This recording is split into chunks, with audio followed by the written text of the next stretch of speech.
Hartoonni akkam jirtu hordoftoota keenya har'a barnoota haaraa tokko wal agarreera. Barnoota har'aatti akkaataa siitingii bilbila keenyaatti fayyadamnee kiiboordii bilbila keenya irratti ofii isaatiif yeroo nuti barreessinu barreeffama nuti barreessinu irratti ofii isaatiif sirreessee barreessu yookiin auto correction kan jedhu sirreessinu ilaalla.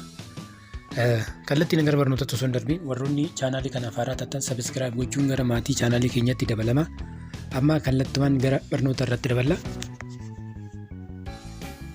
Jalqaba irratti siitingii bilbila keenyaa banna. Siitingii bilbila keenyaa gabannee booda jeneraal manaajimentii fayyadamna. Jeneraal manaajimentii fayyadamanii banna.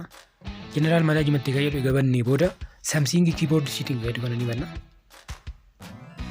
Samsung keyboard fayyadamanii gabannee booda predictive text fayyadamuu kana yoo on irra jiraate off goonaachu yoo ni ta'e auto correction sun itti uffachu. Kanaaf off yoo goone bifa kanaan off yoo ta'e auto correction yookiin barreeffama nuti barreessine alatti kan ofii isaatiif achirraa yeroo nuti qubee tokko yookiin lama tuqne bifa biraatiin kan biraa fidu sana ni balleessa jechuudha. Kanaaf bifa kanaan kiiboordii bilbila keenyaatti ni fayyadamna jechuudha.